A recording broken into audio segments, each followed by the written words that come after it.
नमस्कार दर्शकबिन, सगरमाथा टेलिभिजनको एसटिभी च्याटमा म यहाँहरूलाई हार्दिक स्वागत गर्दछु।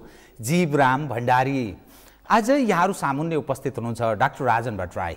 उहाँ प्रधानमन्त्रीका परराष्ट्र सल्लाहकार हुनुहुन्छ, पार्टीका केन्द्रीय सदस्य अर्थात् नेपाल कम्युनिस्ट पार्टी नेकपाका।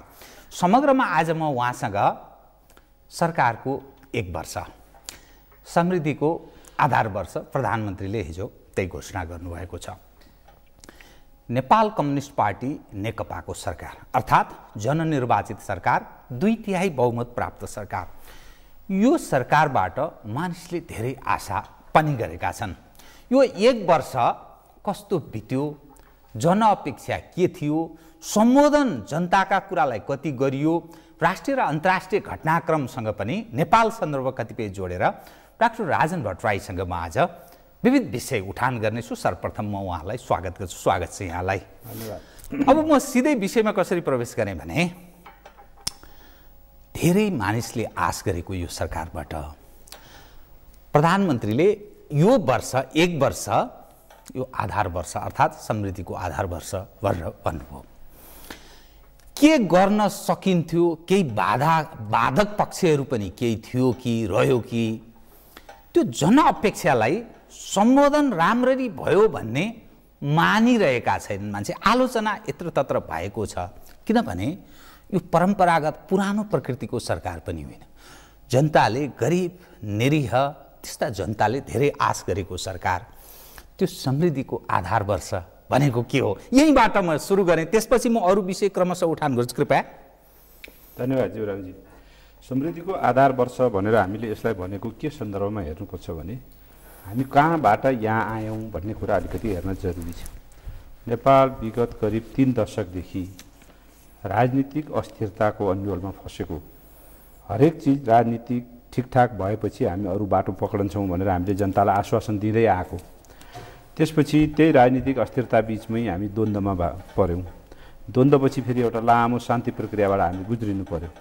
यी यस्ता विषयहरूले गर्दाखेरि समृद्धिको कुरा, विकासको कुरा, जनताको जीवनमा ल्याउने परिवर्तनको कुरा, उनीहरूको जीवनलाई सहज बनाइदिने कुरा हाम्रा प्राथमिकतामा परेनन्। अर्थात् प्राथमिकतामा पर्दाखेरि पनि हामीले के भन्यो भने राजनीति बिग्रिरहेको छ, त्यसो हुँदा यी अरू विषयमा अहिले सम्भवै छैन भन्यो। यथार्थ पनि त्यही थियो, किनभने हरेक 9 महिनामा सरकार परिवर्तन हुन्थ्यो, अस्थिरता थियो, अनि बहुमत हुँदैन थियो संसदमा, अनि यता र यताको चलखेलहरू बढी भइरहने, अनि टुङ्ग्याउन खोजेका विषयहरू समयमा नटुङ्गिने, अर्थात् शान्ति प्रक्रिया टुङ्ग्याउने कुरा, संविधान जारी गराउने कुरा, यस्ता कुराहरूबाट हामी गुज्रियौँ।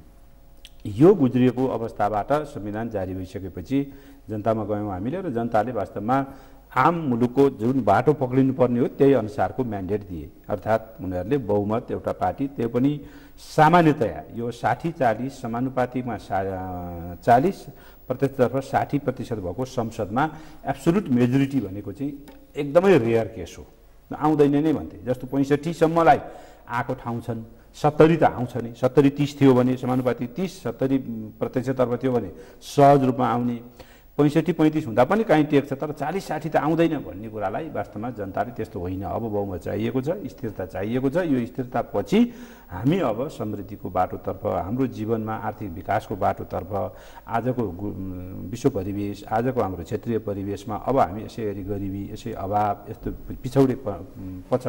पछाडि परेको अवस्थामा रहिरहन सक्दैनौँ भन्ने कुराको जनस्तरको महसुस भएपछि बहुमत देखाउनु।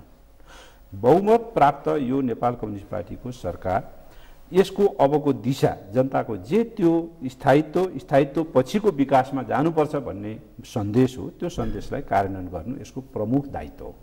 यसबाट अलिकति पनि हामी चुक्यौँ भने, दायाँ वा बायाँतर्फ हामी चुक्यौँ भने इतिहासले मलाई लाग्छ हामीलाई माफ दिने छैन, र इतिहासमा एउटा ठुलो धोका पनि हुनेछ, जनतालाई ठुलो धोका हुनेछ।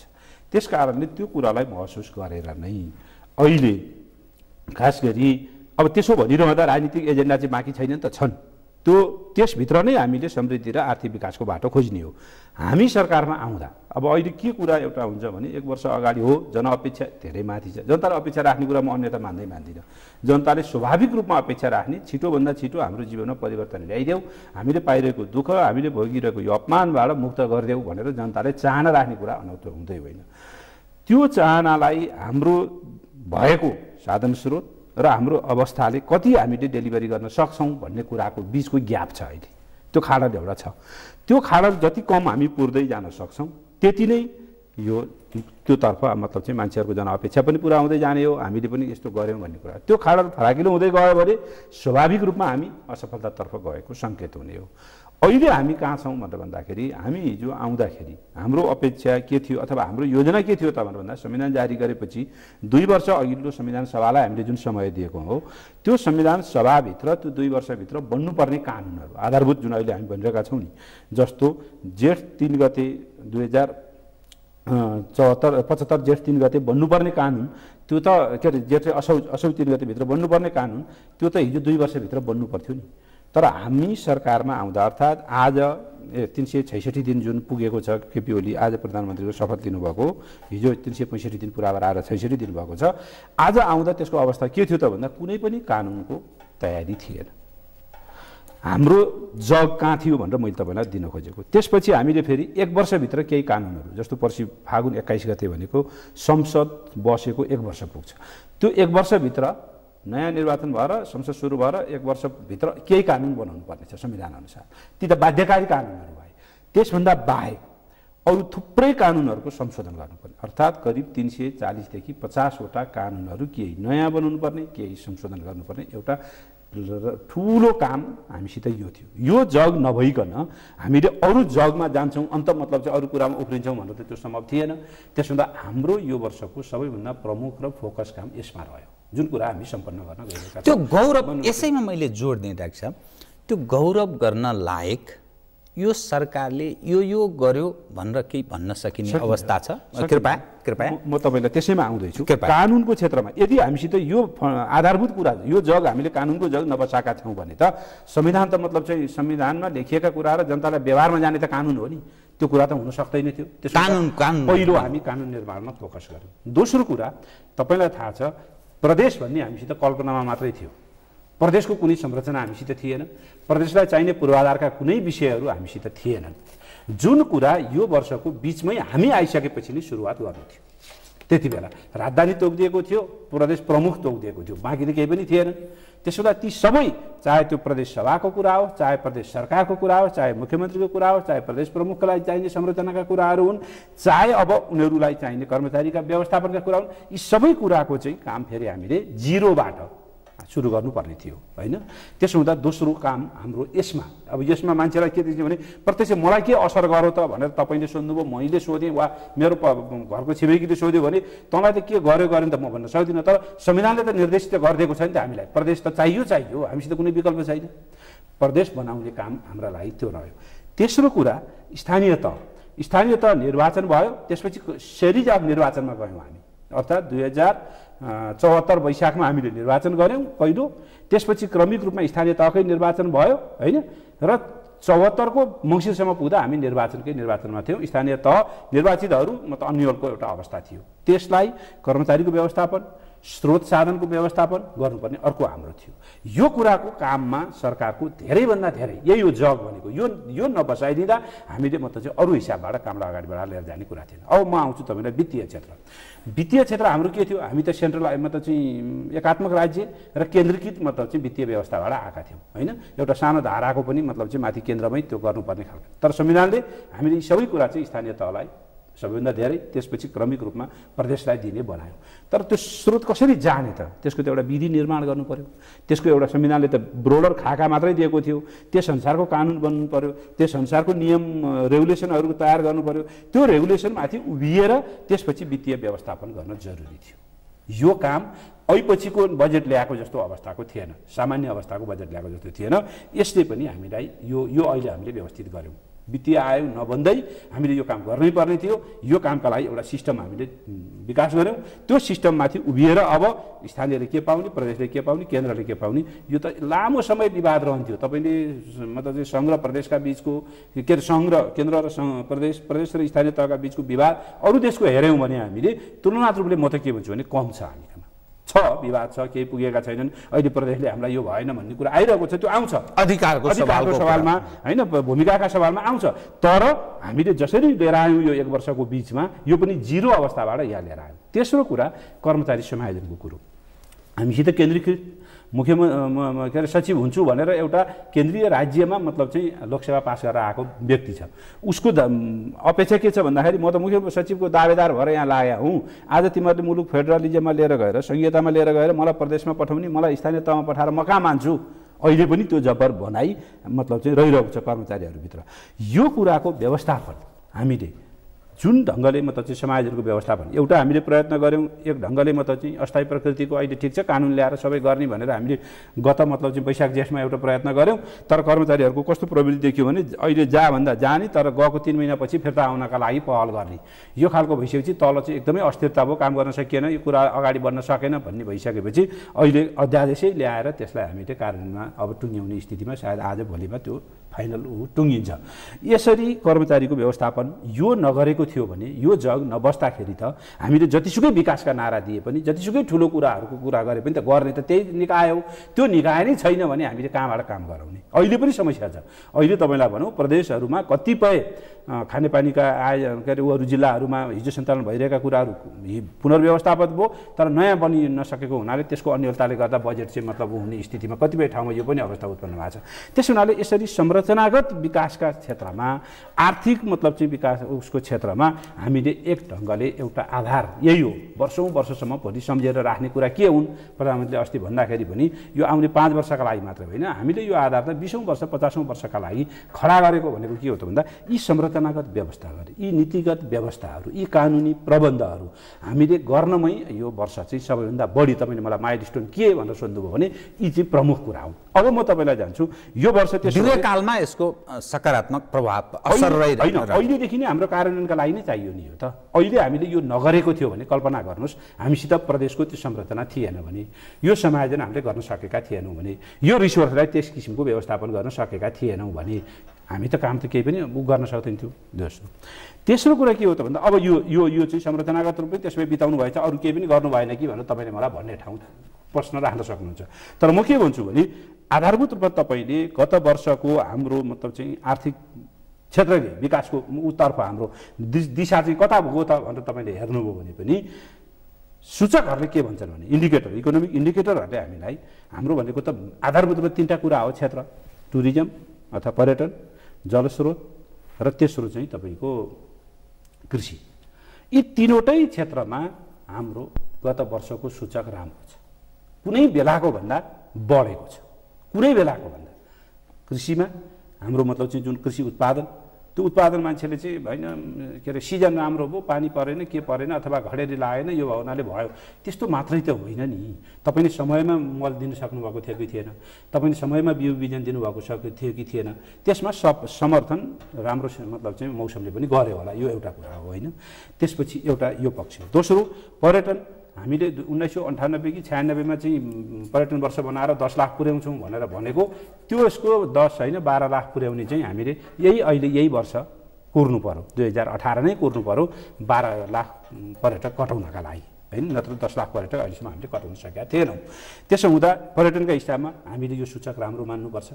तेस्रो मतलब चाहिँ हाम्रो के अरे जलस्रोतको क्षेत्रमा केही आयोजनाहरू र केही नयाँ मतलब चाहिँ क्षेत्रमा हामीले काम सुरुवात, यद्यपि यसको परिणाम त लामो समय केही अगाडि नै सुरु भएका कुराहरू पनि छ, त्यसलाई स्पिड अप गर्ने कुराहरू भए, केही कुराहरू हामीले नयाँ सुरुवात गरेर अगाडि जान खोजेका छौँ। यसरी यो 3वटा आधारभूत हाम्रो आर्थिक विकासका मतलब चाहिँ आधारभूत खम्बाहरू हुन् भने ती 3वटै सूचकहरू सकारात्मक दिशातर्फ उन्मुख भइरहेको छ। त्यसभन्दा बाहेक अरू क्षेत्रमा पनि हिजोको तुलनात्मक अवस्थाभन्दा हिजोभन्दा आज राम्रो हुने स्वाभाविक पनि म मान्छु, किनभने यो स्थिर सरकार छ। यो स्थिर सरकार भएको हुनाले हिजो अस्थिर सरकार भएका अनुसारको तुलना मात्रै गर्नु हुँदैन भन्ने कुरा पनि म तर्कसङ्गत कुरा लाग्छ मलाई। तर यी सूचकहरू चाहिँ हामी त्यो बाटोतर्फ नै उन्मुख भएर गइरहेका छौँ। अब रह्यो चाहेको जति चाहिँ किन भएन, बुझेको जति के अरे मतलब सोचेको जति चाहिँ किन हुन सकेन भन्ने कुराका लागि 2टा कुरा हामीले ख्याल गर्नुपर्छ। एउटा आखिर कार्यान्वयन गर्ने राजनीतिक नेतृत्वले त भिजन दिने हो, नीतिगत निर्माण गर्ने हो माथि बसेर, तर कार्यान्वयन गर्ने निकाय त कर्मचारी त नै हो। यो कर्मचारीको समायोजनको कारणले गरेको एक किसिमको अस्थिरता, समायोजन यो कुराले गर्दाखेरि को कहाँ कस्तो एउटा स्थिति रह्यो। यसले गर्दाखेरि स्मुथली काम अगाडि बढाएर लिएर जानका लागि केही समस्याहरू रहे। एउटा कारण हामीलाई मलाई के लाग्छ भने नियत होइन परिस्थितिले हामीलाई त्यहाँ गराइदियो। किनभने स्थानीयमा कर्मचारी पठाउने, प्रदेशमा कर्मचारी पठाउने, केन्द्रमा को रहने नरहने, अनि केन्द्रका फेरि निकाय कुन रहने नरहने, यो त अर्को एउटा हाम्रो पहाड थियो। हामीलाई कतिवटा विभाग केन्द्रमा राख्ने, कति सङ्ख्या कर्मचारी केन्द्रमा राख्ने, कति प्रदेशमा पठाउने र कति तल लाने भन्ने कुराको त्यो ONN सर्वे भन्नुहुन्छ उहाँहरू, सङ्गठन र व्यवस्थापनको सर्वे, त्यो सर्वे गराएर त्यसका आधारमा विभाग यति विभाग रहनुपर्छ केन्द्रमा, यति रहनु हुँदैन भन्ने जस्ता जति पनि हाम्रा चाहिँ सेवा प्रदायक निकायहरू थिए, तिनीहरूको पुनर्संरचनाले गर्दाखेरि पनि ती विभागहरूले हिजो गरिरहेको कामको निरन्तरता गरिरह भए त्यो चाहिँ प्रभावकारी हुन सक्थ्यो। जब त्यसलाई तपाईँले पुनर्गठनमा लिएर गएर नयाँ ढङ्गले मतलब चाहिँ गराउन लगाउने बित्तिकै त त्यसले त समस्या उत्पन्न गरायो। त्यसो हुँदा यी कुराहरूले पनि कता कता हामीले चाहेको जति परिणाम आएन कि भन्ने एउटा स्थिति चाहिँ देखियो। त्यसका बावजुद पनि हामीलाई तपाईँलाई म के भन्न चाहन्छु भने, चाहे सडकको क्षेत्रमा होस्, चाहे खानेपानीको क्षेत्रमा होस्, चाहे तपाईँको चाहिँ पर्यटनको क्षेत्रमा होस्, चाहे श्रम रोजगार मन्त्रालय अन्तर्गतको कुराकानीमा होस्, चाहे तपाईँको चाहिँ सञ्चारको क्षेत्रमा होस्, उल्लेख्य किसिमका कामहरू भएका छन्।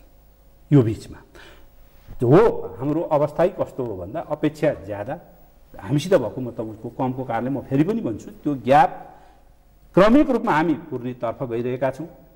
त्यो पूर्णे बाटो सकारात्मक बाटो हामीले पक्रेका छौँ। त्यसका लागि आधारभूत कुराहरू हामीले केही तय गरेका छौँ, त्यो बाटोतर्फ हामी हिँडेका छौँ। तर समग्रतामा हामीले पायौँ कि पाएनौँ अथवा गर्न सक्यौँ कि सकेनौँ भनेर भन्दाखेरि मान्छेले अनुभूति आउनका लागि, मान्छेका जीवनमा त्यसले पार्ने प्रभाव पार्नका लागि केही समय लाग्छ। तर आधारभूत रूपमा सरकार सही बाटोमा छ, ठिक ट्र्याकमा छ र त्यो ठिक सूचकहरू यसले देखाइरहेको छ। म अब तपाईँले दिएको जवाबसँग केही मसिनो ढङ्गले यसलाई अन्यथा पनि नठान्नु होला। राजनीतिक स्थिरताको कुरा गर्नुभयो, पार्टीभित्रै समस्याको कुरा आयो, यसलाई कसरी हेर्नु भएको छ तपाईँले? एज अ होल राष्ट्रिय रूपमा ठिक दिशातर्फ सरकारले राजनीतिक स्थिरतातर्फ एज अ सिस्टमलाई स्थिरता दिने प्रयत्न गर्यो, त्यसको सवालमा मैले गरेको कुरा होइन। पार्टीभित्रको आन्तरिक समस्या, सिनियर नेताहरूको अलग अलग कुरा, प्रयत्न, गुट उपगुटको कुरा, एकीकरणको प्रक्रियाले तल्लो तहसम्म मार्ग दिशा तय नगरेको कुरा, यसलाई कसरी हेर्नु भएको छ? यो अब हामीले यसलाई छिटोभन्दा छिटो टुङ्ग्याउन जरुरी छ। म तपाईँलाई दुईवटा कुरा भन्छु। एउटा, हाम्रो जस्तो मुलुकमा राजनीतिक दल जतिसुकै सुसङ्गठित भए तापनि राजनीतिक दलभित्र विवाद हुने कुरा, यसलाई एकदमै मतलब विवाद भयो अब त के न भयो भन्ने ढङ्गबाट जानु हुँदैन। हामी किनभने बहुदलीय व्यवस्था छ, लोकतान्त्रिक विधि अपनाएका छौँ। त्यसभित्र पनि हाम्रो पार्टीभित्र त हिजोको एमाले व्याकरणभित्र त मतलब चाहिँ फरक मत हुने कुरा, फरक फरक ढङ्गले मतलब चाहिँ अभिव्यक्ति दिएर पनि अन्ततोगत एउटा ठाउँमा उभिएर छलफलबाट एक ठाउँमा निचोड्न निर्णय गराएर अगाडि जाने यो हामीले अभ्यास गर्दै आएको हो। तपाईँलाई 5औं महाधिवेशनमा मदन भण्डारीले त खुलै गरिदिनु भयो विवादलाई, छलफललाई, होइन? 2-3टा डकुमेन्टहरू मतलब चाहिँ महाधिवेशनमा प्रस्तुत गर्न पाउने भनेको त्यो पनि पब्लिकली गएर डिबेट गरेर पाउने भनेको त्यो चाहिँ हामीले एउटा नयाँ, त्यसमा पनि कम्युनिस्ट पार्टीमा, होइन? त्यस हुनाले त्यो व्याकरणबाट आएको हुनाले मलाई चाहिँ अहिलेका विवादहरू, अहिलेका मतलब चाहिँ फरक कुराहरू यो व्यवस्थापन गर्नै नसकिने ठाउँमा पुगे भन्ने लाग्दैन। तर त्यसको स्थिरता र स्थायित्व, सरकारको स्थिरता र स्थायित्वमाथि प्रश्न उठाउने म आउँदैछु। दोस्रो चाहिँ हामी अहिले यो बिचमा त झन् हामी के भने दुईटा फरक पृष्ठभूमिका, फरक कार्यशैली बोकेका पार्टीहरू आएर एकीकृत भएका छौँ। हाम्रो यो फरक कार्यशैली, फरक पृष्ठभूमिले गर्दाखेरि कतिपय हाम्रो अन्तर्घुलन हुने कुरामा समस्या उत्पन्न भएको छ। यो दोस्रो, त्यस कारणले पनि केही विवादहरू अहिले आउने कुराहरू हामीले अपेक्षा गर्न सकिन्छ। यसलाई मतलब चाहिँ अब व्यवस्थापन गर्न नसक्ने तहमा छैन भने यसलाई म अन्यथा मान्दिनँ। तेस्रो कुरा, तपाईँले भन्नुभएको पार्टी एकीकरण चाहिँ कम्प्लिट भएन भन्ने कुरा हो। पार्टी एकीकरण कम्प्लिट हुन सकेका छैन। हाम्रो अलिकति कस्तो रह्यो भने हिजो हामीले चुनावमा जानका लागि दुईटा नेताले गरेका निर्णयलाई ठिक भन्यौँ। आखिर दुईटा नेताले बसेर निर्णय गरेका थियो, कति माओवादीले कति सिट लिने, त्यतिखेरको एमालेले कति सिट लिने भन्ने कुरालाई त्यसलाई मान्यौँ। त्यसपछि हामीले दुईटा नेता बसेर पार्टी विघटन गरेको कुरा स्वीकार्यौँ। त्यत्रो महाधिवेशनबाट आएको एमालेको त एउटा संस्थागत मतलब चाहिँ प्रणाली भइसकेको थियो, त्यसलाई समेत विघटन गर्यो। किनभने एकताको उसमा यो गर्न सकिन्थ्यो, राम्रो भयो भन्यौँ, त्यसलाई वाइ वाइ नै गऱ्यौँ। तिनै दुईटा नेता बसेर बनाएको स्थायी कमिटी, सचिवालय, केन्द्रीय कमिटीलाई हामीले मान्यौँ। अब अहिले हामी कहाँ आएर अड्क्यौँ भनेर भन्दा पार्टी मतलब चाहिँ के अरे जिल्ला कमिटी कस्तो बनाउने, होइन? त्यसपछि केन्द्रीय कमिटीकाहरूलाई कार्यविभाजन कसरी दिने भन्ने कुरामा आएर हामी अड्किएका छौँ। अर्थात् त्यो चाहिँ फराकिलो दायरामा छलफल गरेर टुङ्ग्याउनुपर्छ भन्ने माग उठेको छ। यो नमिल्दो कुरा के हो भने त्यत्रा ऐतिहासिक आफ्नो मेरो केन्द्रीय कमिटी म त निर्वाचित थिएँ, नवौं महाधिवेशनबाट लडेर ठुलो मेहनतका साथ केन्द्रीय कमिटीमा भएको मान्छे मेरो विघटन गर्दा चाहिँ त्यसलाई अनुमोदन गरिदिएँ मैले। हुन्छ, दुईवटा नेताले बसेर गरे, किनभने यो ठिक काम हो भन्यो। अब कहाँ आएर चाहिँ जोड्ने भने मेरो कार्यविभाजन चाहिँ म कहाँ पर्छु, म केन्द्रीय सदस्य, मैले चाहिँ मेरो कार्यविभाजन कहाँ पर्छ त्यो चाहिँ तैँले निर्णय गरेर पाउँदैनस् है, यो चाहिँ ठुलो फोरमबाट गर्नुपर्छ र यहाँबाट गर्नुपर्छ भनेर हामीले अलिकति हामीभित्र यो नमिल्दो किसिमको विवाद र विषयहरू उठेका छन्। के हो त भन्दा जहाँबाट हामीले प्रस्थान गरेका थियौँ एकताको, त्यसलाई कम्तीमा एक चरण चाहिँ पुरा हुन त्यही प्रक्रियाबाट दिइदिनु पर्थ्यो। अर्थात् त्यो भनेको के हो त भन्दा हिजो जे प्रक्रियाबाट हामीले विघटन गऱ्यौँ अब निर्माणको पहिलो चरण त्यहाँसम्म दिनु पर्थ्यो। त्यसपछि स्वाभाविक हो कमिटी बनिसकेपछि चाहिँ अनि त्यहाँ मतलब चाहिँ फेरि त्यसले आफ्नो कमिटी प्रणालीबाट सिस्टमबाट, आखिर हिजोको सिस्टम त हामीले भत्कायौँ नि, अब बनाउनका लागि चाहिँ हामी फेरि के खोज्न थाल्यौँ भने हिजोकै सिस्टम खोज्न थाल्यौँ, जुन कुरा चाहिँ सम्भव भएको छैन। त्यसले गर्दा एक खालको ढिला भइरहेको छ यो एक खालको मामलामा। यो छिटो टुङ्ग्याउनुपर्छ। यसले तल धेरै खालको अन्यलता सिर्जना गरेको छ, लाखौँ कार्यकर्ता र सदस्यहरू बेरोजगार बनेको स्थिति छ। यो अवस्थालाई छिटोभन्दा छिटो टुङ्ग्याउनका लागि प्रधानमन्त्रीको ध्यान त्यसतर्फ गएको छ। अब कुरो चाहिँ के भइरहेको छ भने प्रधानमन्त्रीका कारणले भएन कि जस्तो खालको सन्देश दिने कोसिस भइरहेको छ। त्यो पार्टीभित्रैबाट भएको छ, बाहिरबाट त भएको छैन। बाहिरबाट हुनु भन्ने यो पार्टीभित्रैको विषय हो, पार्टीभित्रैबाट भएको छ, त्यो तपाईँले ठिकै कुरा भन्नुभएको छ। अब चौथो के हो भने यो सरकार अहिले जुन ढङ्गले बनेको छ, यो ऐतिहासिक, मैले अहिले भने यसको एउटा अभिभारा छ। यो ऐतिहासिक अभिभारा वास्तवमा थोरै समयमा नेपालको इतिहासमा प्राप्त भएको छ। 2015 सालमा सायद बिपी कोइरालालाई त्यो प्राप्त थियो होला। 2048 सालमा एक हदसम्म तपाईँको चाहिँ गिरिजाप्रसाद कोइराला प्राप्त थियो। अब त्यो 64 को चुनाव पछाडि 65 मा प्रचण्डलाई केही अनुकूलता थियो। त्योभन्दा अनुकूल चाहिँ अहिले केपी ओलीलाई छ। कुनै बेलाको भन्दा अनुकूल चाहिँ केपी ओलीलाई अहिले छ, किनभने बिपीका पालामा पनि राजाले दिएका अधिकार मात्रै प्रयोग गर्ने स्थिति थियो। गिरिजाका पालामा सामान्य बहुमत थियो। एकातिर भर्खर पञ्चायतलाई फालेर अर्को शक्ति फेरि जल्दोबल्दो त्यहाँ रहिरहेको थियो राजाकै उसमा संवैधानिक भनिए पनि। त्यसपछि प्रचण्डको पालामा आउँदा एब्सोल्युट मेजोरिटी थिएन, होइन, मेजोरिटी नभएको अवस्थामा त्यसले थियो। तर अहिले त एब्सोल्युट मेजोरिटी पनि छ।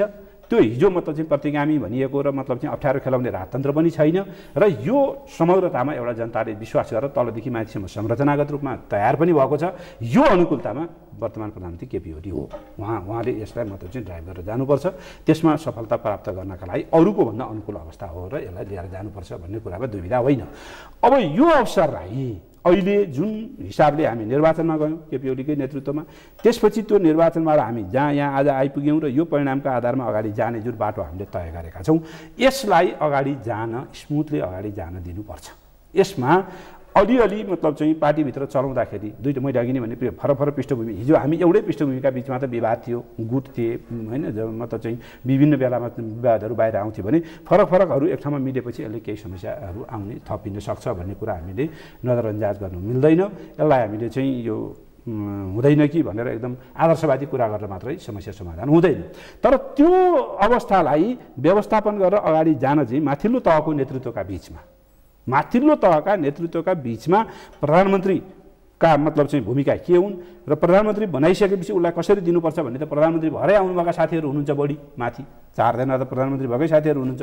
उहाँहरूका बिचको अन्डरस्ट्यान्डिङमा चाहिँ कहिलेकाहीँ खटपट जुन देखिन्छ यो चाहिँ नहुनुपर्ने खटपट भएको छ।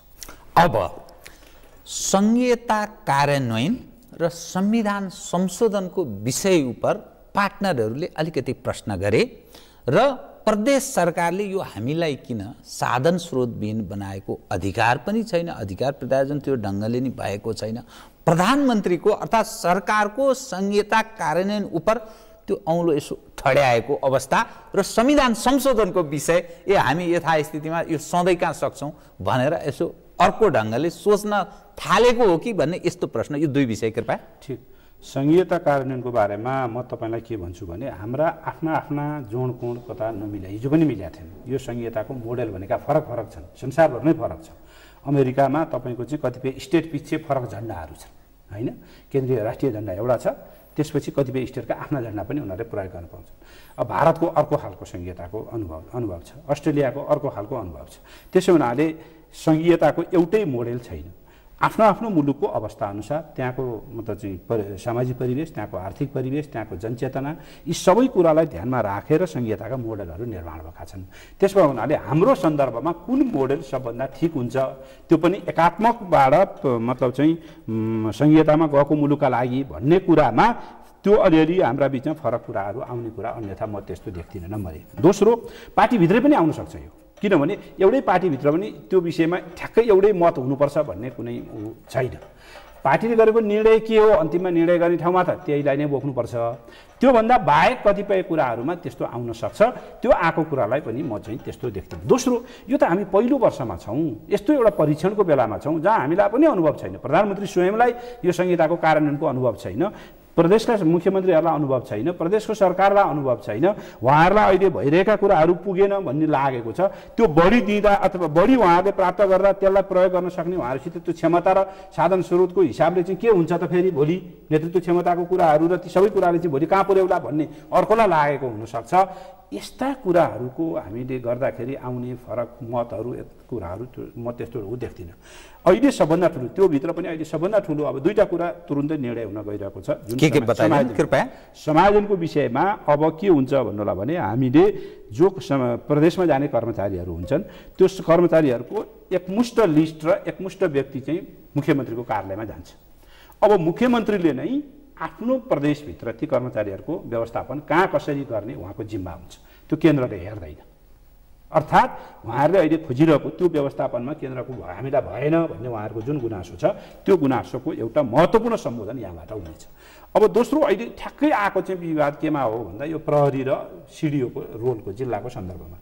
यसका दुईवटा कुरा, एउटा के हो भने प्रहरी जो डिआइजी त्यहाँ हुन्छ त्यो डिआइजीले त्यहाँको मुख्यमन्त्री र त्यहाँको गृहमन्त्रीसित अथवा आन्तरिक मामला मन्त्रीसित समन्वय गरेरै उसले त्यहाँको प्रहरी व्यवस्थापन र शान्ति सुरक्षाको व्यवस्थापनको काम गर्छ अहिलेलाई, किनभने अहिले प्रदेशको प्रहरी छैन। त्यसो हुँदा केन्द्रले नै तोकेका प्रहरीहरू छन्, केन्द्रले तोकेका ती प्रहरीहरूको समन्वयमा उसले त्यो त्यहाँको मतलब चाहिँ मुख्यमन्त्री र आन्तरिक मामला मन्त्रीसित समन्वय गरेरै उसले काम गर्ने हो। त्यसै गरी सिडिओको मामलामा उसका 3-4वटा त केन्द्रीय रोल छन् सिडिओका, एउटा पासपोर्ट वितरण गर्ने, अर्को नागरिकता वितरण गर्ने, अर्को मतलब चाहिँ यस्तै 3-4वटा के भूमिका छ। त्योभन्दा बाहेकका भूमिका उसले त्यहाँको मतलब चाहिँ केन्द्रीय भूमिकामा उसले त्यो 3-4वटा काम गर्छ, किनभने ऊ त केन्द्रीय प्रतिनिधि हो त्यहाँका लागि। यो अन्त पनि व्यवस्था छ, जस्तै इन्डियामा पनि तपाईँ आइएएस अफिसर भनेको होइन के भन्छ ऊ चाहिँ एडमिनिस्ट्रेटिभ सर्भिसवाला चाहिँ होइन इन्डियन एडमिनिस्ट्रेटिभ सर्भिसवाला चाहिँ केन्द्रकै तोकेर पठाइएको हुन्छ होइन। उसले र त्यहाँको प्रदेशसित मतलब प्रदेश सरकारसित उसले समन्वय गरेर काम गर्ने हो। त्यसो हुँदा त्यो अभ्यासमा हामी जानका लागि अहिले के भइरहेको छ भने सिडिओलाई मतलब चाहिँ केन्द्रीय प्रतिनिधिको रूपमै राख्नु हुँदैन, सबै चाहिँ मुख्यमन्त्रीको मातहत वा के अरे प्रदेशको मातहत ल्याउनुपर्छ भन्ने कुरा छ। तर केही केन्द्रका कामहरू गर्नुपर्ने कुरालाई ध्यानमा राख्दाखेरि केही उसले त्यो तोकिएका काम केन्द्रको गर्छ, बाँकी कुरा उसले समन्वय गरेर गर्ने भन्ने मोडालिटीको कुरा भएको छ। अहिले विधेयक त्यही किसिमको पेश भएको छ, त्यसमा केही विवाद उत्पन्न भएको छ। हाम्रै पार्टीभित्रका केही साथीहरूले पनि त्यसमा चाहिँ प्रश्न उठाउनु भएको छ। तर मलाई के लाग्छ भने यो त्यस्तो एकदम समाधान नै गर्न नसक्ने तहको विवाद छैन, जोड कोण अलिकति हाम्रो फरक भएको छ, त्यो छलफल गरेर बसेर टुङ्गिन सकिने ठाउँमा यो रहेको छ। अब यो त अभ्यासबाटै हामी सिक्दै पनि जाने कुरा हो। हामीले अहिले नै मतलब चाहिँ सबै किन पर्फेक्ट भएन, किन प्रश्न उठाइयो, यो गरियो भन्ने ठाउँमा पुग्यौँ जस्तो मलाई लाग्दैन। यस्तो एउटा नयाँ ठाउँमा हामी सुरुवात गरेका छौँ, पुरानो भत्काएका छौँ, नयाँको पूर्ण निर्माण गरिसकेका छैनौँ। त्यो निर्माण गर्ने क्रममा जाँदा यो गर्दा उपयुक्त हुन्छ कि भनेर हामीले प्रयास गरेका छौँ। त्यो गर्दा अलि नेगेटिभ नकारात्मक भएछ भने त्यसलाई सच्याउन सकिन्छ। कार्यान्वयनको चरणमा यसलाई अन्यथा ठान्नु हुँदैन। अस्तिभन्दा अगाडि सारा ठुलो मतलब चाहिँ आवक भयो, अब प्रदेशहरूले आफै आफ्नो ढङ्गले प्रदेश पुलिस बनाउनु थाले, यो गरे त्यो गरे भन्ने कुरा भयो। जब अन्तर प्रदेशको बैठक बस्यो कार्तिक 23 र 24 गते अन्तर प्रदेशको बैठक बस्यो, त्यसपछि फेरि 10 कार्यदल बन्यो, कार्यदल बनेर फेरि 3-4 गते त्यसले चाहिँ आफ्नो रिपोर्ट ल्यायो। सर्वसम्मत रिपोर्ट आयो त 29 भुँदे मतलब चाहिँ कार्यान्वयनका बुँदाहरू आए। भले त्यो कार्यान्वयन कति स्पिडमा भयो, उहाँहरूको चाहना र यहाँ माथिबाट मतलब चाहिँ निर्णय गर्ने कुरामा केही होला अझै, म त्यो त्यसमा एकदम सन्तुष्ट भयो भनेर भन्दिनँ। तर हामी सहमति त भयौँ नि, रोड म्याप त हामीले तयार गऱ्यौँ नि, संहिता कार्यान्वयन भनेपछि विवाद त रहेनछ नि। त्यहाँ 2 नम्बर प्रदेशको मुख्यमन्त्री पनि त्यो कार्यदलमा हुनुहुन्थ्यो, 5 नम्बर प्रदेशको मुख्यमन्त्री पनि कार्यदलमा हुनुहुन्थ्यो, अनि पनि सङ्घीय मन्त्रीहरू पनि त्यसको चाहिँ होइन गृहमन्त्री स्वयंको संयोजकतामा बनेको थियो भनेपछि त हामी एक ठाउँमा बसेर छलफल गरेर त एउटै ठाउँमा एउटै निष्कर्ष निकाल्न सक्दा रहेछौँ नि त। त्यो निस्केको निष्कर्षलाई अब छिटोभन्दा छिटो कार्यान्वयनमा लिएर जाने कुरा हो। त्यसो हुनाले हाम्रो जोड कोण कतै मतलब चाहिँ यसो कार्यान्वयनमै हामीमा एकदम होइन आनका तान फरक परेर अनि अब विवादको बिचबाट टुङ्गिन नसक्ने ठाउँमा पुग्यो कि भनेर सोच्नुपर्ने ठाउँमा त हामी रहेनछौँ। मुख्यमन्त्रीहरूसित बसेर गरेका मतलब चाहिँ निर्णयहरू पनि हामी चाहिँ एउटै ठाउँमा पुग्दा रहेछौँ भन्ने त्यसको उदाहरण छ। त्यसमा हुनाले म यो अत्यन्त सकारात्मक बाटोतर्फ नै बढेको देख्छु।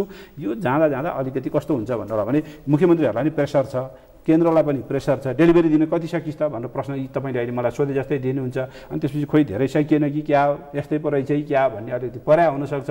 तर यो त समयक्रममा हामीले इम्प्रुभ गर्दै जान्छ। उपेन्द्रजी र राजेन्द्र महतो, उपेन्द्र यादव राजेन्द्र महतोजीहरू के प्रश्न उठान गर्नुहुन्छ भने हामीलाई प्रधानमन्त्रीले अलि अप्ठ्यारो पारिदिनु भयो, हामीले भनेका छौँ संविधान संशोधन, त्यस कारणले यो सरकारलाई समर्थन पनि गरियो, हामी सरकारमा सामेल पनि भयो। उपेन्द्रजीको भनाइ, राजेन्द्र महतो उहाँहरू बाहिरबाट सपोर्ट गर्नुभयो। तर यो संविधान संशोधन नगरिदिएर हामीलाई अप्ठ्यारो पर्यो, हामी बाहिरिनु पर्ने अवस्था सिर्जना हुन सक्छ। यो एङ्गलबाट पनि कुरा उठाएको छ। यसको बारेमा के सोच्नु भएको छ? चोटकरीमा कृपया, धेरै महत्त्व म यो विषयलाई उठान गर्न चाहेको होइन, म अन्यत्र मोडिन्छु। अब संविधान संशोधनको विषय, संविधान एउटा गतिशील दस्तावेज हो, यसलाई संशोधन गर्ने कुनै अप्ठ्यारो छैन। यो हामीले संशोधन गर्दै जानु पनि पर्छ। वास्तवमा यसलाई चाहिँ अहिले बनाइयो अब सदाका लागि भयो भन्ने मानसिकता जुन कहिलेकाहीँ बन्ने गर्छ त्यो गलत छ, त्यो बनाउनु हुँदैन। अब रह्यो उहाँहरूले उठाएका मुद्दाका आधारमा मुद्दाका लागि संविधान संशोधन गर्नुपर्छ कि पर्दैन भन्ने कुरा त पहिला बसेर छलफल गर्नु पर्यो नि। ती मुद्दाहरू हिजो चुनावको क्रममा हामी लिएर गएका हौँ, आफ्ना हिसाबले जनमतले के हामीलाई भनेर पठाएको छ। अनि अहिले हामी त्यस अनुसारको मतलब चाहिँ संशोधनमा जाने स्थिति भन्छ कि भन्दैन, विभिन्न राजनीतिक दलहरूसित पनि बस्नु पर्ला त्यस विषयमा, नेकपाभित्रै पनि त्यो छलफलको चाहिँ कुरा होला। त्यसमा अहिले तत्काल म संविधान संशोधन सिद्धान्त त संविधान संशोधन गर्नै हुँदैन भन्ने पक्षमा म छैन। संविधान संशोधन गरेर अगाडि जाने कुरामा समस्या नहोला। तर अहिले नै मतलब चाहिँ संविधान संशोधन मुलुकका लागि प्राथमिकता विषय होइन।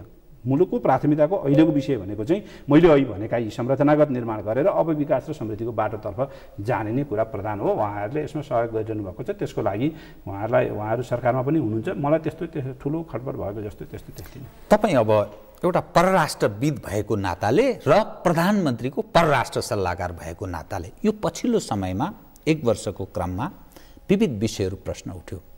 क्रिस्चियनहरूको एसिया पेसिफिक समिट भयो, त्यसमा प्रधानमन्त्रीको गौरवपूर्ण उपस्थिति, नेपाल सरकार संसदको त्यो लोगो प्रयोग भएको कुरा उठ्यो। धेरै चर्चा भयो, तपाईँसँग पनि जोडिएर यो विषय आयो। अर्का सिनियर नेता त झन् त्यो आयोजक कमिटीको अध्यक्ष नै भएर खट्नुभयो, माधव कुमार नेपालजी। इन्डो पेसिफिक स्ट्राटेजीको कुरा आयो, अनि ओभरको कुरा, BRI को कुरा छ, त्यसपछि ब्लू इकोनोमी भनेर फेरि यो बङ्गालको खाडीको कुरा आयो। नेपाल भूखण्डमा अनि हाम्रा परराष्ट्र मन्त्रीजी जानुभयो, जापानको परराष्ट्र मन्त्री आउनुभयो, प्रधानमन्त्री पनि विभिन्न ठाउँमा जानु, मानिसले हर क्षेत्रबाट प्रश्न उठाए। अर्थात् शङ्का यसरी गरे कि हाम्रो देश यो रणभूमि त बन्नै छैन, किन उत्तरको नि यहीँ दौडेर आछ, दक्षिणको नि आछ, पश्चिमाहरूको नि आछ, फेरि यो जर्ने लाए, फेरि अरू पनि दौडधुप चलिरहेछ, के हुँदैछ? तपाईहरुको इपिजीको त्यो प्रतिवेदन कार्यान्वयनको विषय, यी परराष्ट्रसँग जोडिएका, म अझै केही बिर्सेँ होला, यो विषयलाई प्रश्न शङ्काको ढङ्गले हेरे के मानिसले उठान गरे, यो के भएको? यो म त तपाईले अहिले यी सबै विषय भनेका चाहिँ यी गौण जस्तो लाग्छ मलाई। आधारभूत रूपमा हाम्रो परराष्ट्र सम्बन्ध अत्यन्त सबल र सही बाटोतर्फ हामी अगाडि बढेका छौँ। वास्तवमा कुनै पनि मुलुक जब सबलीकरणतर्फ अगाडि बढ्छ, राजनीतिक स्थायित्व हुन्छ, सही दिशातर्फ अगाडि बढ्छ, त्यसको प्रभाव अन्तर्राष्ट्रिय समुदायमा पनि पर्छ। हिजो नेपाल द्वन्द्वग्रस्त कन्फ्लिक्ट प्रोन कन्ट्रीका रूपमा, ब्याड गभर्नान्सका कन्ट्रीका रूपमा, तपाईको चाहिँ अनस्टेबल पोलिटिकल कन्ट्रीका रूपमा हैन, कता कता फेल स्टेट पो हुन्छ कि नेपाल भनेर मतलब चाहिँ सोच भइरहेको ठाउँमा आज हामी एउटा सबै कुरालाई एड्रेस गर्दै यहाँ आइपुगेका छौँ र यसले अन्तर्राष्ट्रिय समुदायले अत्यन्त सकारात्मक रूपमा हामीलाई दिएका छन्। हाम्रो हिजोको कूटनीति भनेको चाहिँ खालि भारत या चीनसित मात्रै खुम्चियो भनेर हामीमाथि आरोप लाग्ने गर्थ्यो।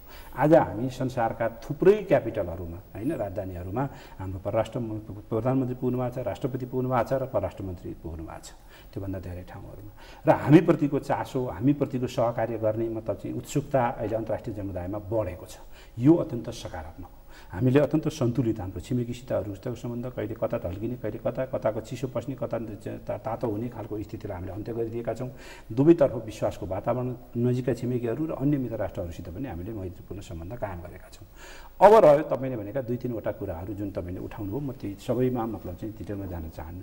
इन्डो प्यासिफिक के पनि होइन, इन्डो प्यासिफिक कसैले त्यो टर्म युज गर्यो, अर्थात् अमेरिकनहरूले यो रिजनको प्रयोग गर्ने क्रममा हिजो साउथ एसिया भन्थे होलान्, हिजो इस्ट एसिया भन्थे होलान्, हिजो साउथ इस्ट एसिया भन्थे होलान्, आज उनीहरूले उता प्यासिफिक आइल्यान्डदेखि यहाँ इन्डियासम्मको रिजनलाई जोडेर प्यासिफिक ओसिनदेखि इन्डियासम्मको भागलाई जोडेर इन्डो प्यासिफिक भन्ने नामाकरण गरे। त्यहाँभित्रको उनीहरूको राजनीतिक परिभाषा आफ्नो खालको छ, उनीहरू कसरी जाने उसमा आफ्ना नीतिहरू छन्। हाम्रो मतलब चाहिँ सम्बन्धलाई अगाडि बढाएर लिएर जाने हाम्रो आधारभूत केही कुराहरू छन्। ती आधारभूत कुराहरू भन्दा कतै पनि दायाँ बायाँ नलागिकन हामी अगाडि जान चाहिरहेका छौँ। परराष्ट्र मन्त्री जाँदाखेरि उनीहरूले हाम्रो इन्डो प्यासिफिक क्षेत्रको तपाईँहरू एउटा महत्त्वपूर्ण कन्ट्री हो, तपाईँहरूले भूमिका खेल्न सक्नुहुन्छ भनेर भने हामीले कति अर्काले के भन्यो त्यसपछि हामी कति खेल्ने त हाम्रो कुरा हो नि, हाम्रो क्षमता कति छ, हामी कति भूमिका खेल्न सक्छौँ, फेरि हाम्रो के गर्दा हाम्रो राष्ट्रिय हित हुन्छ, के गर्दा हामीले हाम्रा लक्ष्यहरू प्राप्तिका बाटोमा हामी अगाडि जान सक्छौँ, यो त हामीले तय गर्ने कुरा हो। त्यस हुनाले हामी त्यसमा सुस्पष्ट छौँ। उहाँहरूले त्यस किसिमले भनिरहँदाखेरि पनि हामी कहाँ हौँ भन्ने कुरा हामीले आफ्नो धरतीमा टेकेरै अगाडि बढ्ने हो। दोस्रो तपाईले जुन मतलब चाहिँ यो एसिया पेसिफिक समिटको विषयमा अब म तपाईलाई यसमा धेरै भन्न चाहन्छु। एउटा इपिजी को बताइदिनुस् त्यसो भए। कुनै एउटा अर्गनाइजेसनले आयोजना गर्यो, त्यो वास्तवमा आयोजना गर्नै नहुने एकदम इलिगल त्यस्तो थिएन, अहिले पनि भइरहेको छ। अस्ति मात्र फेरि कोरियामा साउथ कोरियामा यो वर्षको उनीहरूले आयोजना गरे, थुप्रै देशका राष्ट्राध्यक्ष र सरकार प्रमुखहरू पनि गए, त्यहाँको प्रधानमन्त्रीले नै उद्घाटन गरे त्यो कार्यक्रमको, ती कोरियन प्रधानमन्त्रीले नै। त्यसो हुँदा यसलाई मतलब चाहिँ जुन ढङ्गले फेरि सरकारको यसमा भूमिका के हो त भन्दा प्रधानमन्त्री जानुभयो, उद्घाटन गर्नुभयो, त्यसपछि राष्ट्राध्यक्ष र सरकार प्रमुख आउँछु भनिसकेपछि तपाईँले त्यो कार्यक्रम राष्ट्राध्यक्ष र सरकार प्रमुखै आउने भइसकेपछि तपाईँका मित्र राष्ट्रका राष्ट्राध्यक्ष आउने भएपछि तपाईँले न्यूनतम प्रोटोकल केही मेन्टेन गरिदिनै पर्थ्यो। तपाईँले भेट दिन्न भन्न मिल्दैन थियो प्रधानमन्त्रीले मतलब चाहिँ म त्यो कार्यक्रममा आउँदिनँ अथवा म यस्तो गर्दिनँ भन्न मिल्दैन थियो। त्यस हिसाबले एउटा। दोस्रो, हामी त एउटा हाम्रो नयाँ परिवेशमा आएका छौँ, धेरैभन्दा धेरै हाम्रो चाहिँ अब आर्थिक विकासको बाटोको एउटा आधार हाम्रो टुरिज्म हो। त्यो टुरिज्मको प्रमोसनको कुराहरू छन्। हाम्रो इमेजलाई पनि परिवर्तन गर्नुपर्ने छ, इन्टरनेसनलमा हाम्रो रहिरहेको हाम्रो रेपुटेसनलाई बदल्नुपर्ने छ। नेपाल अब ठिक ठाउँमा आएछ भन्नुपर्ने छ भने धेरैभन्दा धेरै आउने एउटा वातावरण बन्छ भने किन हुँदैन भन्ने नै कुरा हो। त्यसले तय गरेका थिमहरू जे थिए सुरुका क्लाइमेट चेन्जको विषय थियो, हाम्रो पिस प्रोसेसलाई अन्तर्राष्ट्रिय रूपमा मतलब चाहिँ प्रस्तुत गर्ने कुराहरू थिए, यस्ता केही एजेन्डा थिए। अब त्यो तथाकथित त्यो होली वाइन के कुरा ती कहाँबाट आए, कसरी भए, त्यहाँ न सरकारको इन्भल्भमेन्ट छ न हामी इन्भल्भ छौँ त्यसमा, त्यो किसिमको कुरो पनि होइन। त्यस किसिमको अब उनीहरूले नै होइन भनेको छन्, हामी जाँदा पनि गएनौँ, हामीलाई त्यसको जानकारी पनि भएन। अब म तपाईँलाई कहाँ गर्छु भनेर भन्दाखेरि इपिजीको सन्दर्भमा चाहिँ के हो भने म मेम्बर हिजो थिएँ, आज म छैन होइन, अहिले इपिजी छैन। हिजो हामीले 2016को जुलाईमा काम सुरु गऱ्यौँ। त्यसको 2 वर्षको समय थियो। हामीले 2018को जुलाई अघि नै जुनको लास्टमा हामीले बैठक बसेर इपिजीको साझा प्रतिवेदन तयार गऱ्यौँ। हामी 8 जना, 4 जना भारतीय पक्ष, 4 जना नेपाली पक्ष बसेर हामीले त्यो प्रतिवेदन तयार गरेका हौँ। त्यो तयार भएको त्यो प्रतिवेदन बुझाउने जुन हामीले एउटा बाटो तय गऱ्यौँ, त्यो बाटो पनि हामीले के तय गरेका थियौँ भने कि भारतीय प्रधानमन्त्रीलाई पहिला बुझाउँ भन्ने हाम्रो एउटा सहमति रह्यो। त्यो किन रह्यो भन्दा इपिजीको पहिलो बैठक पनि हामीले नेपालमै गऱ्यौँ र अन्तिम बैठक पनि नेपालमै हो। सामान्यतया यस्ता द्विपक्षीय कमिटीहरूको चाहिँ कमिटीको के हुन्छ भने कि त सुरुवाती बैठक एउटा क्यापिटलमा, अन्तिम बैठक अर्को क्यापिटलमा हुन्छ। तर हाम्रो चाहिँ अब सन्दर्भ त्यस्तै पर्न गयो र दुईटै भयो। त्यसो हो भने बुझाउने काम चाहिँ पहिला इन्डियन प्राइम मिनिस्टरलाई गरौँ। त्यसको अर्को पनि फाइदा के थियो हामीलाई भन्दा इन्डियन प्राइम मिनिस्टरलाई 8 जना गएर बुझाउने अनि नेपाल आउने र नेपालको प्रधानमन्त्रीलाई बुझाएर यहाँ एउटा 8 जना भएर पत्रकार सम्मेलन आयोजना गर्ने। त्यो नेपालमा पत्रकार सम्मेलन गर्दा चाहिँ त्यसको अलि महत्त्व, किनभने भारतलाई भन्दा यो इपिजीको प्रतिवेदन त्यसभित्र उठेका विषय हाम्रा अलि बढी चासोका विषय छन्, हाम्रो परराष्ट्र मामलालाई बढी मतलब चाहिँ छुने विषय भएको हुनाले यहाँ गरौँ भन्ने कुरा भएको थियो। त्यसअनुसार हामी तय गऱ्यौँ। तर अब त्यसअनुसारको बुझ्ने काम भारतको तर्फबाट भइरहेको छैन। अब यसमा म अब्जेक्सन केही छैन, अफिसियल्ली उहाँहरूले कुनै अब्जेक्सन जनाउनु भएको छैन, अफिसियल्ली उहाँहरूले केही पनि कुराहरू अगाडि ल्याउनु भएको छैन। अब बाहिर अरूका कुरा सुनेर मैले टिप्पणी गर्नु उचित पनि हुँदैन र म अहिले पनि के आशावादी छु भने त्यो प्रतिवेदन त्यत्रो हाइएस्ट लेभलबाट दुईटा प्रधानमन्त्रीका बीचमा MOU साइन भएर कमिटी बनाएर त्यसले तयार गरेको प्रतिवेदनलाई व्यवहारिसी छोड्ने कुरा हुन्छ भन्ने मलाई लाग्दैन। म अहिले बिजीको नभएको हुनाले त्यहाँभन्दा बढी म यसमा दुईटाको यो BRI को र यो ब्लू इकोनोमीको विषयमा यो अलिकति सक्रियता र नेपालको कमिटमेन्ट एकदम छोटकरीमा अनि त्यसपछि म फेरि अर्कोमा एकदम छोटकरीमा कृपया। BRI को विषय के हो भने चाइनाले जुन 2013 बाट यो प्रोसेसलाई त्यति बेला ओभर भनेर भनिन्थ्यो, अहिले BRI हैन भनेर भनिन्छ। त्यो BRI बेल्ट एन्ड रोड इनिसिएटिभमा जुन खालको उसले चाहिँ कुराहरू एउटा प्याकेजमा लिएर आएको छ, समग्र मतलब चाहिँ उसको पूर्वाधारको विकास होस्, जनस्तरको मतलब चाहिँ कुटनीतिलाई विकास गरेर लिएर जाने कुरा होस्, द्विपक्षीय व्यापारलाई विकास गरेर लिएर जाने कुरा होस्, लगानीलाई वृद्धि गर्ने कुरा होस्, सांस्कृतिक आदान प्रदानका कुराहरू, यी समग्र प्याकेजभित्र उसले BRI-लाई अगाडि सार्न खोजेको छ। त्यो सार्ने कुराको सदस्य हामी पनि हुन्छौँ भनेर हामीले सही गरिसकेका छौँ। अब हामीले प्राथमिकता हाम्रो के हो भने त्यो BRI अन्तर्गत सम्भावित ठाउँहरू के हुन् त्यसको पहिचान गर्ने, अथवा हामीले सहयोग लिन खोज्ने क्षेत्रहरू के हुन् त, कुन ठाउँमा हामी सहयोग लिन खोज्छौँ त्यसको पहिचान गर्ने र त्यो पहिचानका आधारमा उनीहरूसित बसेर ती प्रोजेक्टहरू फाइनलाइज गरेर कामलाई अगाडि बढाएर लिएर जानुपर्ने हाम्रो काम छ। त्यो काम अहिलेको वर्तमान सरकारले अगाडि बढाइरहेको छ। भलै त्यसमा पनि हामीले जुन गतिका साथ त्यसलाई लानुपर्ने हो त्यो गतिमा अलिकति सुस्तता भएको हो कि भन्ने चाहिँ महसुस भएको छ। तर BRI अन्तर्गत रहेर हामी पूर्वाधारको क्षेत्रमा र मतलब चाहिँ अरू उसको त्यो समग्र दुई देशका बीचको कनेक्टिभिटीलाई वृद्धि गर्ने कुरा होस् या लगानीलाई वृद्धि गर्ने कुरा होस् या व्यापारलाई वृद्धि गर्ने कुरा होस्, त्यो तर्फ हामी अगाडि जान्छौँ। अब ब्लू इकोनोमीको सन्दर्भमा के हो भने ब्लू इकोनोमी भनेर अब कसैले नाम दियो त्यो एउटा कुरा हो, तर यो तपाईँको चाहिँ बिमस्टेकको जुन कन्ट्रीहरू हुन्, बे अफ बङ्गालसित जोडिएका मुलुकहरूका बीचमा सहकार्य गरेर अगाडि जानका लागि बिमस्टेक बनेको छ। त्यो बिमस्टेकका माध्यमबाट र मूलत आर्थिक र प्राविधिक जुन टेक्नोलोजीको मतलब चाहिँ आदान प्रदान, आर्थिक विकास, द्विपक्षीय व्यापार, यी कुराहरूलाई फोकस गरेर अगाडि जाने भनेर यो संस्था बनेको हुनाले त्यो संस्थाको चौथो सम्मेलन हामीले सम्पन्न गऱ्यौँ र त्यसलाई नयाँ गति दिनुपर्छ र त्यसका आधारमा यी मुलुकहरूका बीचको सहकार्य र यसको अर्को पनि एउटा फाइदा के छ भने सार्क हाम्रो दक्षिण एसियाली मुलुकहरूका बीचका मात्रै सङ्गठनको सदस्यहरू हौँ भने त्यो बिमस्टेक चाहिँ हाम्रो उता बर्मा अथवा हिजोको बर्मा आजको म्यानमार अनि तल थाइल्यान्डसम्मको मुलुक जोडिएर साउथ इस्ट एसिया र साउथ एसियाको बीचको एउटा कनेक्सनको हैन लिङ्कको काम पनि यो बिमस्टेकले गर्ने भएको हुनाले र फेरि हाम्रो चाहिँ सभ्यताको हिसाबले पनि धार्मिक हिसाबले पनि उनीहरू बुद्धिस्ट कन्ट्री, हामी यहाँ मतलब बुद्ध जन्मिएको देश हैन, यस हिसाबले पनि हाम्रो कनेक्सनको आवश्यकता थियो, लिङ्कको आवश्यकता थियो। त्यो कुरालाई ध्यानमा राखेर पनि हामी त्यसमा सहभागी भएका छौँ र त्यसलाई हामीले अगाडि बढाउनुपर्छ भनेर भनेको छ। राष्ट्रसङ्घसहित युरोपियन युनियन 9 केही राजदूत सहितको अमेरिका सहित सङ्क्रमणकालीन न्याय उप प्रश्न उठाएर वक्तव्य जारी भयो। सरकार र यी सरोकारवाला पक्षबीच कतै न कतै अलिकति असहज अवस्था टसलतर्फ उन्मुख भएको विषय जोडियो। फेरि पार्टी अध्यक्षले भेनेजुएलाको प्रकरण जोडेर बोल्नुभयो, त्यहाँ पनि काहीँ न काहीँ सरकार र पार्टीको हेर्ने दृष्टिकोण अलिक फरक, अलिक के हो यो भन्ने विषय उठ्यो। यो दुईटा विषय म तपाईँ पहिलो अघिल्लो चाहिँ उहाँहरूले जुन वक्तव्य दिनुभयो यो चाहिँ सङ्क्रमणकालीन न्यायका विषयलाई लिएर, अब यो आम रूपमा अहिले जुन बाटोतर्फ हामी सङ्क्रमण न्यायको काम अगाडि बढाइरहेका छौँ, पिस प्रोसेसको अन्तिममा लगेर यसलाई टुङ्ग्याउने काममा गरिरहेका छौँ, त्यो हिसाबले उहाँहरूले वक्तव्य दिइरहनु पर्ने अवस्था थिएन। उहाँहरूलाई अब एउटा के थियो भने हिजो द्वन्द्वको बेलामा दिने बानी लाग्यो उहाँहरूलाई, हामी अप्ठ्यारो परेको बेलामा त उहाँहरूले हरेक विषयमा मतलब चाहिँ आफ्नो धारणा प्रकट गर्नुहुन्थ्यो नि, त्यसलाई हामीले सहज रूपमा लिन्थ्यौँ किनभने त्यति बेला हामी त्यही अवस्थामा थियौँ।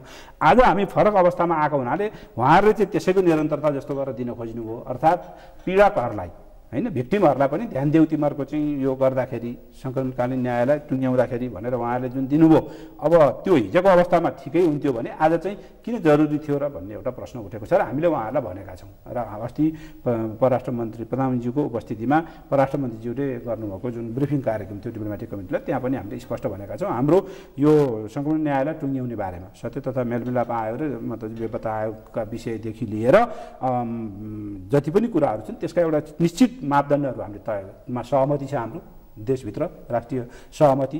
हिजोको मतलब चाहिँ द्वन्द्वरत पक्ष, दुईटै पक्ष, तिनटै पक्ष भन्नु सबैका बिचमा एउटा सहमति छ। त्यो सहमति राजनीतिक सहमतिकै आधारमा र त्यो सहमति गरिरहँदा हामीले केही मतलब चाहिँ गम्भीर प्रकृतिका आरोपहरूलाई छुट दिनु हुँदैन भन्ने कुरामा नि हाम्रो सहमति छ। सर्वोच्च अदालतले दिएका केही फैसलाहरूलाई मान्नुपर्छ भन्ने कुरामा नि हाम्रो सहमति छ र अन्तर्राष्ट्रिय केही मापदण्डहरू छन् तिनीहरूलाई पनि ख्याल गर्नुपर्छ भन्ने कुरामा ध्यान राखेरै हामी यो टुङ्ग्याउँछौँ भनेर भनेका छौँ र त्यो कुराबाट सरकार दायाँ छैन। उहाँहरू अहिले त्यो अस्तिको पछाडि एक किसिमको मतलब चाहिँ त्यो अब नदिया भयो नि त्यो त्यही नै बाटो थियो हाम्रो, उहाँहरूले दिनुभयो, फेरि उहाँहरूलाई हामीले प्रश्न पार्ने काम गरेका छौँ। सरकारको त्यो समस्या छैन।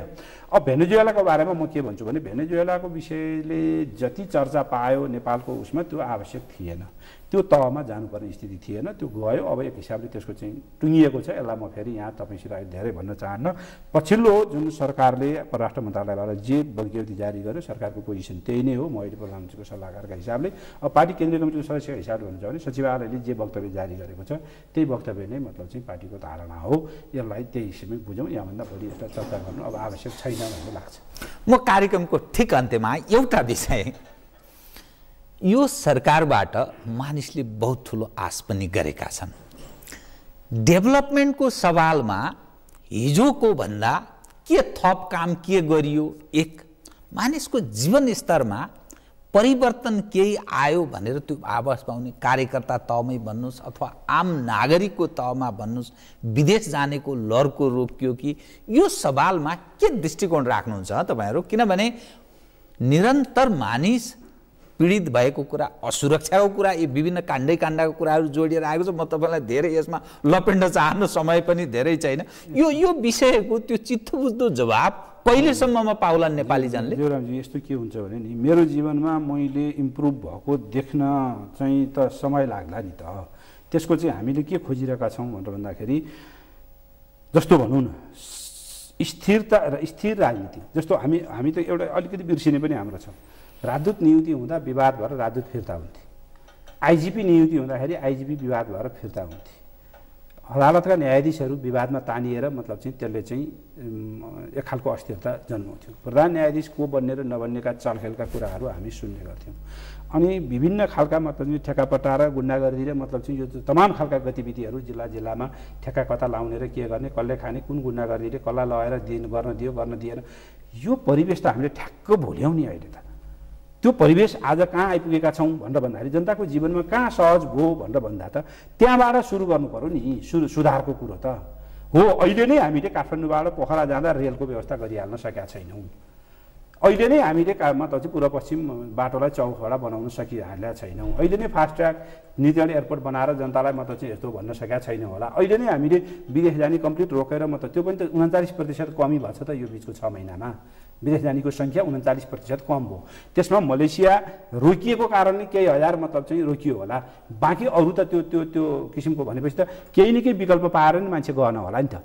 त्यो त सङ्ख्या त जनसङ्ख्याको हिसाबले त 39 घट्ने होइन कि बढ्थ्यो नै, नभए पनि त्यही रेसियोमा त बस्थ्यो होला नि।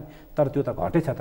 त्यो घट्ने कहाँबाट मतलब चाहिँ भइरहेको होला त? अर्को आयात निर्यातकै म तपाईँलाई कुरा गर्छु। व्यापार घाटा बढेको छ त्यो हामी स्वीकार्छौँ, तर के कुराको चाहिँ आयात हाम्रो बढेको छ भनेर तपाईँ चाहिँ आइटम वाइज जानुभयो भने, विषयवस्तुमा जानुभयो भने जे कुरा हाम्रो यहाँको उत्पादन क्षेत्रलाई कच्चा पदार्थको रूपमा चाहिने कुरा छ त्यसमा सबभन्दा बढी बढेको छ नि।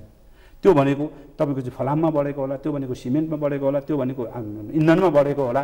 त्यो यहाँ कन्जम्सन बढ्नुको अर्थ त के हो त भन्दा उत्पादनको क्षेत्र त मतलब चाहिँ एक हिसाबले अगाडि फैलिँदो रहेछ भन्ने कुरा। विदेश जाने रोजगारीको सङ्ख्या घट्नु, यता तपाईँको चाहिँ उत्पादनको क्षेत्रमा चाहिने कच्चा पदार्थको आयातमा चाहिँ बढ्नु, यी कुरा त सकारात्मक सङ्केत होइन र यसको। अनि सँगै म तपाईँलाई केही मतलब चाहिँ तथ्याङ्ककै हिसाबले हामीले भन्दाखेरि पनि हामीले तुइन विस्थापन गर्छौँ भन्यौँ, अब लगभग हामी त्यो अन्तिम अवस्थामा पुगेका छौँ। हामीले यो वर्षमा मतलब चाहिँ रोडकै हिसाबले तपाईँले चाहिँ विस्तारको हिसाबले पनि अहिलेपछि नभएको विस्तार अहिले भएको छ। नयाँ रोड पिचकै कुरा तपाईँ त्यो भन्नुहुन्छ भने त्यो भएको छ। नयाँ मतलब चाहिँ योजनाहरूका चाहिँ कामको गति भन्नुहुन्छ भने पहिला कुनै समयको भन्दा चाहे भेरी डाइभर्सनको भन्नुहोस्, चाहे मतलब मेलम्चीको अहिले पछिल्लो कालमा आएर नै समस्या भएको हो, चाहे यसकै भन्नुहुन्छ राष्ट्रिय आयोजनाकै कुराहरू गर्दाखेरि पनि हामीले कुनै त्यस्तो उसमा विषय छैन जहाँ चाहिँ तपाईँले यो चाहिँ तेरो सरकारले यो चाहिँ सबै डुबायो अथवा बिगार्यो भन्ने किसिमको पनि त हामीले त्यसबाट भएको छैन। यो त ग्रेजुअल इम्प्रुभमेन्टको कुरा हो, तहगत हिसाबले मतलब चाहिँ सुधार हुँदै जाने कुरा हो। हामीले खोजेको त एकैचोटि पर्फेक्ट थियो होला, घर एकैचोटि कम्प्लिट भइदियोस् भन्ने चाहन्छौँ, तर जग त हालेर केही समय त कुर्नै पर्छ, पर्खिनै आश गरौँ। क्रमशः हुँदै जान्छ। यसलाई अन्यथा ठानेर बाटोमा छौँ। एउटा चाहिँ यो ट्रान्सपरेन्सी इन्टरनेसनलले नेपाल संसारका भ्रष्ट देशहरू 124 सायद 124औँमा यति भ्रष्ट देश त्यो घटेको देखिएन। यो नतिजाले त देखाएन। फेरि यो के भयो भ्रष्टहरूको सवाल। त्यो रिपोर्ट 2017 सम्मको रिपोर्ट 18 मा प्रकाशित भयो। अब 18 को रिपोर्ट 19 को रिपोर्ट हेर्दै जाउँ न हामीले। म यसो भनेर तपाईलाई कम्प्लिट मतलब चाहिँ अब उ भएन, हामी सुधारको बाटोमा छौँ। जस्तै उदाहरणको लागि सबभन्दा हाम्रो भ्रष्टाचार हुने ठाउँ नापी र मालपोत भनेर चिनिएको छ। नापी र मालपोतलाई हामी डिजिटलाइज गर्दैछौँ, अनलाइन फर्म भर्ने कुरा गर्दैछौँ, अनलाइन उसबाट मतलब चाहिँ त्यसको मोनिटरिङ सिस्टम पनि डेभलप गर्दैछौँ होइन। र त्यो अब कसैले पनि कहीँ पनि त्यो लेखनदास र मतलब चाहिँ माथिको उसको बिचको चाहिँ चलखेललाई कम गर्नका लागि हामीले त्यसमा चाहिँ सुधार लिएर आउन खोजेका छौँ। त्यही कुरा हामी अन्य कार्यालयहरूमा पनि डिजिटलाइज गर्दैछौँ। जस्तै वैदेशिक रोजगारीमा अहिले तपाईँले हिजो महिला पुरुष भनेर पुरुष महिला भनेर जाने कति कुराहरूको चाहिँ हामी हरेक हप्तामा त्यो सुन्दैनथ्यौँ न्युज पेपरमा। आज तपाईँले हामीले जब त्यसलाई डिजिटलाइज गरिदियौँ, वैदेशिक रोजगार विभाग, इमिग्रेसन हाम्रो चाहिँ एयरपोर्टको इमिग्रेसन र तपाईँको चाहिँ पासपोर्ट शाखा परराष्ट्रको, यी तीनटाको बिचमा डाटालाई चाहिँ मतलब एक अर्काको लिङ्क गरिदिएपछि अहिले तपाईँको त्यो समस्यै छैन। अहिले एयरपोर्टमा मतलब चाहिँ फलानु जान नहुने गयो, फलानु जानुपर्ने गयो भन्ने नै छैन। र त्यस किसिमको चाहिँ सिस्टम हामी डेभलप गरेछौँ। यसरी हामी एकपछि अर्को क्रमिक रूपमा मतलब चाहिँ सुधारको बाटोमा जुन गइरहेका छौँ र अब रोजगारीकै क्षेत्रमा पनि हामीले केही नयाँ नयाँ कामहरूको सुरुवात गरिरहेका छौँ। यो सकारात्मकतालाई हामी कम देख्ने। त्यसपछि कुनै एउटा घटना मानौँ उदाहरणको लागि त्यो इन्डो पेसिफिकलाई त्यति हाइलाइट गर्नुपर्ने विषय थियो। राष्ट्रपतिले मतलब चाहिँ राष्ट्रपतिको लागि गाडी किन्ने कुरा त्यो तहको हो, त्यो पनि आजको निर्णय हो र एसियन ट्रेन्ड हो, नकारात्मक कुरालाई बढी हो। त्यसो हुँदा हाम्रो के भयो भने हामीले सकारात्मकता कम देख्ने, भइरहेका कुराहरूको मतलब चाहिँ ठिकै हो नि भनेर नदेखिने, अनि कहाँ कहाँ चाहिँ नेगेटिभ छ त्यहाँबाट हानौँ भनेर मतलब चाहिँ खोजेर हिँड्दाखेरि त मान्छेकै पनि त्यो भेटिन्छ नि। मेरै घरमा मेरो उ गर्दाखेरि आज बिहान मतलब चाहिँ कुनै कुरा भने मैले बिहानदेखि बेलुकासम्म गरेका कामहरूबाट तपाईँले 5 वटा नेगेटिभ खोज्यौँ भने पाउनुहुन्न र पाइहाल्नुहुन्छ नि। त्यसो हुँदा यस्ता कुराहरूतर्फ भन्दा कम चाहिँ हामीले सकारात्मक सन्देश दिउँ, पोजिटिभ मतलब चाहिँ म्यासेज दिउँ र त्यो बाटोतर्फ गइरहेको कुरालाई स्वीकारौँ। यसो भनेर म विपक्षी आलोचक मत नदिएकाहरूले स्वीकार्नुपर्छ भनिरहेको छैन। उहाँहरूले पनि आलोचना गर्नुहोस्, तर आलोचना ग्राउन्ड बेसमा होस्, आलोचना सही तथ्याङ्कमा होस्, आलोचना सही भएका निर्णयहरूमा होस् र गर्नुपर्ने ठाउँमा होस्, र राम्रा कुरालाई राम्रो भन्न सिकौँ। यो सकिएन भने हामीले चाहेको जोसुकै आए पनि त्यो विकास हुँदैन, जोसुकै आए पनि हामीले हाम्रो कामलाई अगाडि लान सक्दैनौँ। यस सवालमा मैले आधा मिनटमै सक्ने गरेर मैले विषय उठाएँ। यो वाइड बडी यो प्लेन खरिदको विषय यो धेरै चर्चाको विषय रह्यो। तपाईँहरूको ध्यान गएको छ कि छैन? अनि सुनकाण्ड उप के भयो भन्ने प्रश्न छ। त्यस्तै काण्डका अनेकौँ विषयहरू जोडिएर आएका छन्। होइन जीवरामजी, तपाईँहरू पत्रकारहरूले नि सही सूचना दिइदिनुपर्छ। सुनकाण्ड भएको थियो केपी ओली आउँदा, त्यसपछि त्यसको छानबिन उहाँकै पालामा उहाँको पहलमा छानबिन भयो। छानबिन गरेर त्यो कुरालाई अगाडि बढाएर अदालतमा पुगेपछि के भएछ अहिले भइरहेछ नि त, त्यसको पटाक्ष त अहिले भएन र सुन गएर भारतमा भेटियो। अनि त्यसपछि यहाँ चाहिँ निर्णय गर्ने न्यायाधीशहरूले अहिले कसरी धमाधम तानिरहेका छन्। अनि त्यसमा सरकारको कहाँनिर चाहिँ त्यो सरकारको दोष रह्यो र काण्ड रह्यो। त्यसमा एउटा आफ्नो पालामै नभएको कुरो, अर्काले बदमासी गरेको कुराको छानबिन गरे बापत मान्छे मर्यो। त्यो चाहिँ पोहोर फागुन माघ फागुनमा त्यसको छानबिन गर्दै जाँदाखेरि त्यहाँ आइपुग्यो। ल र अदालतमा मुद्दा मतलब चाहिँ अब कानुनी प्रक्रिया अनुसार एक्जिस्टिङ कानुन अनुसार नै चल्ने हो। ल र मुद्दा दायर गरियो, सबैलाई अदालतले छोडिदिने स्थिति बन्यो। आज त्यो छोड्दै बापत नयाँ नयाँ मतलब चाहिँ त्यसका पटाक्षहरू भइरहेका छन्। यहाँनिर सरकारको के चाहिँ दोष देखियो सुनकाण्डको स्थितिमा? यिनै कुरा अरू विषयमा पनि जोडिन्छ क्या। त्यसको कुराले हाम्रो कस्तो भयो भने कि जे कुरा जसको पालामा जसरी भएको छ त्यसलाई त्यही रूपमा बुझिदिनु पर्यो, त्यही हिसाबले हेरिदिनु पर्यो। हस्, कार्यक्रममा आइदिनु धन्यवाद छ यहाँलाई। आदरणीय दर्शकवृन्द, उहाँ हुन्थ्यो डाक्टर राजन भट्टराई, प्रधानमन्त्रीका परराष्ट्र सल्लाहकार। सरकारको वर्ष दिनु पर समीक्षा कतिपय टिप्पणी गर्दै म लगायत मेरो सम्पूर्ण युनिटलाई कार्यक्रमबाट बिदा दिनुहोस्। तर सगरमाथा टेलिभिजन हेर्दै रहनुहोला। नमस्कार।